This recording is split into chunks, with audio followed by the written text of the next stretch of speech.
Սիրելի հայրենակիցներ, նախ մի հայտարարություն։ Իշխանական պատգամավորները արդար թափանցիկ ընտրությունների կազմակերպման համար այստեղ ելույթներ ունեն։ Կառավարությունը կարող է, օրինակ, վերնաշապիկը պատռի վստահեցնելով, որ վարչական ռեսուրս չի կիրառվում։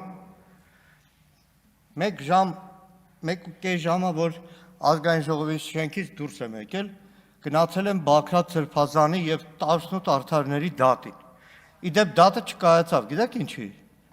որտեղ ոստիկանները տնային կալանքի տակ եղած երկու մեր արդարների չէին բերել դատարան, զբաղված էին։ Այդ ընթացքում մի քանի հազանգ եմ ստացել պետական համակարգից։ Դուք կարաք ասեք, որ ճիշտ չեմ ասում, կարաք ասեք, որ բացառում եք, դուք ժողովրդավարության հրեշտակներն եք, բայց այդ ձեր հերքումները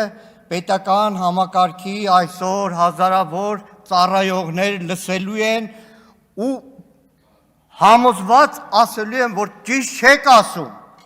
Պետական ամբողջ համակարգին հրահանգվել է մեքենա ունեցողները կիրակի օրը մի մարդու պես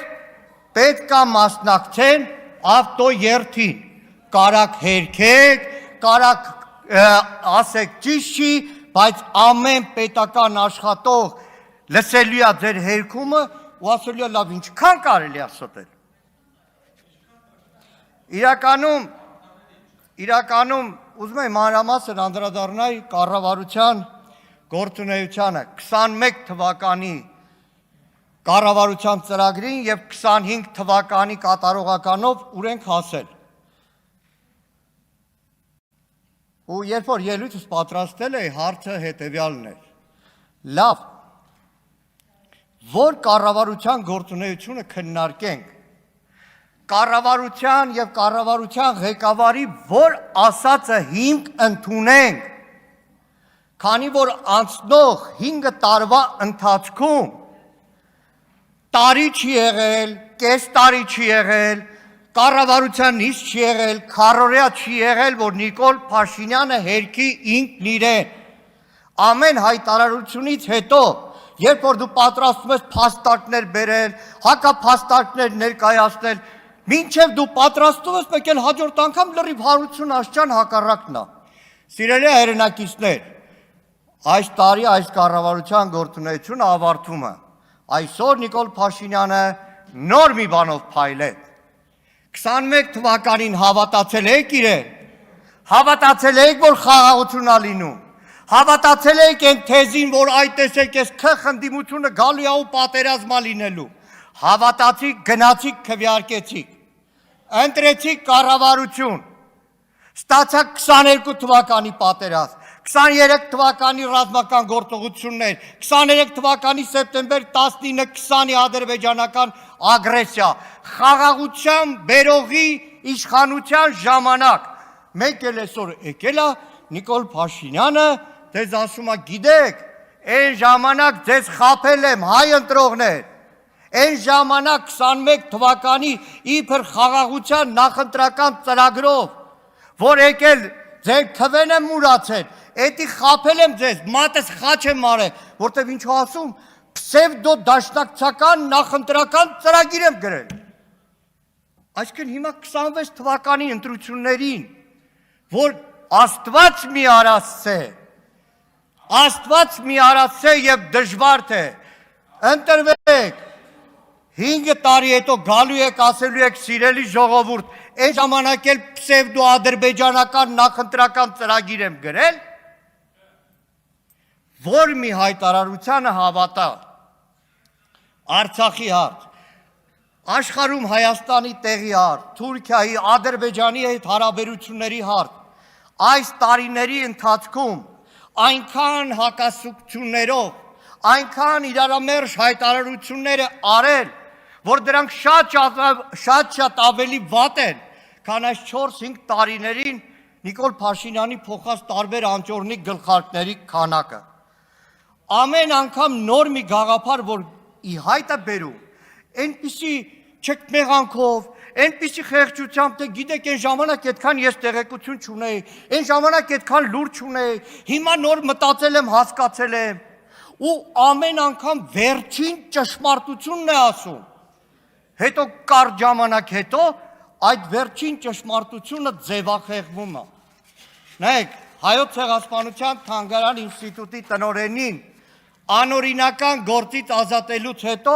Փաշինյանը հայտարարում է, որ կառավարության գործունեության դեմ որևէ պետական պաշտոնյա չպետք է դեմ խոսա։ Համաձայն եմ։ 19 թվական, երբ որ Արցախը Հայաստան է եւ վերջ գոռում եք Ստեփանակերտում, Ցեղասպանության թանգարան ինստիտուտի նույն այն ժամանակվա տնօրենը, որ հանգարց ասել, չէ, պարոն Փաշինյան, այդպես մի արեք, դուք չէ որ բանակցողն եք Հայաստանի ու նաև Արցախի անունից, ձեր հայտարարությունը կարամ ցանկացած մեկը անի բանցի բանակցողից, որ փակուղի չմտնի բանակցությունները, այդ ժամանակ էլ եք ասելու, կառավարության քաղաքականության դեմ ոչ մեկ իրավունք չունի խոսելու։ Թե նույն այն գիրքը 20-րդ դարի սկզբին Կովկասում հայերի դեմ ադրբեջանցիների վայրագությունները ըստ ամերիկյան մամուլի գիրքը, վաղը որ հանգարց պետք է կապ նորից մեր արտաքին քաղաքականության մեջ, չկմեղանալու եք ասելու եք դե այն ժամանակ բենսին տված գրքի մասին այդքան ճիշտ պատկերացում չունեի։ Թե Կազիմիրովի գրքի նման, որ Պուտինին կարելի է Կազիմիրովի հուշերը տալ, հետո գալ ասել, որ գիտեք, այդ ամեն ինչը թոք էր մեր վզին փաթաթած։ Որ մեկը հիշեր, Արարատը ասել է ռևանշիզմն է, հիշես, թե 20 թվականի օգոստոսի 10-ին Սևրի դաշնակցի 100-ամյակի առիթով պաշտոնապես վարչապետի պաշտոնը զբաղեցնող անձը հայտարարություն է անում, առաջին անգամ 30 տարվա մեջ պաշտոնապես Հայաստանի որևէ ղեկավար Սևրի պայմանագրի մասին չի խոսել։ Ես կարող եմ խոսել Քրիստինե Վարդանյանը, Արմենուհի Կյուրեղյանը, ցանկացածը, բացի Հայաստանի Հանրապետության ղեկավարի պաշտոնը զբաղեցնող անձը, որը